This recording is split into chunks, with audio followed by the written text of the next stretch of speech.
হে গোলাম, তুমি যখন ঘুমাইবে ছোট্ট একখানা দোয়া পড়ে তুমি ঘুমাইও।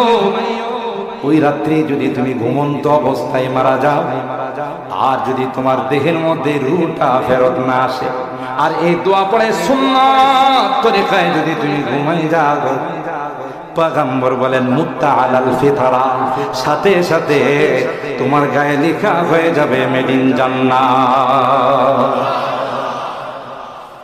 কেন তুমি তো ঘুমানোর সময় বলেছো আল্লাহুম্মা বিইসমিকা আমুতু ওয়া আহইয়া, হে মালিক তোমার নামে আমি মৃত্যুবরণ করতেছি। আবার যদি আমি সজাগ হই তাইলে তোমার নামে আমি সজাগ হব। সুবহানাল্লাহ।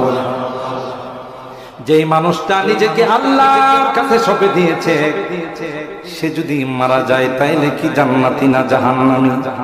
একটু জোরে বলে।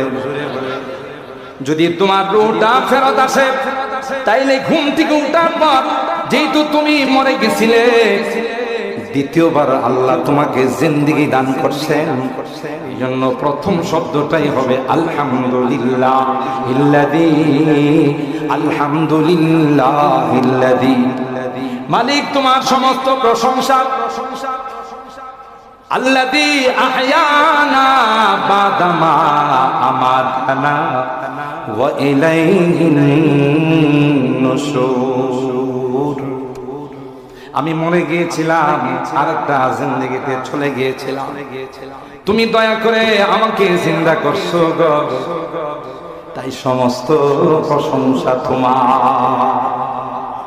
কথা বলেন ঠিক কি?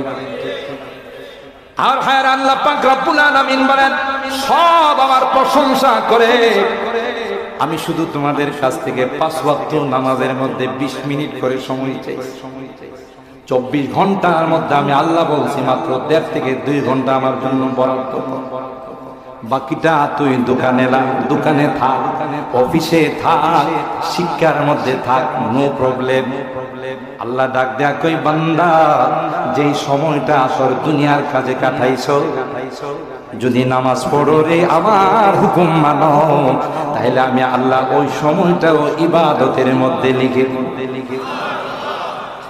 সূরাতুল জুমার মধ্যে আল্লাহ বলেন ফাইদা কুদিয়াতিস সালাত ফান্তাসিরু ফিল আরদ। নামাজ হয়ে গেছে, মসজিদে বসা থাকার দরকার নাই, যাও যাও তোমার কর্মস্থলে চলে যাও। আবার আসরের নামাজ পড়ো রে, মাঝখানের সময়টা আমি আল্লাহ তোমার ইবাদতে গণ্য করে দিব। আল্লাহু আকবার বলে। এ বান্দা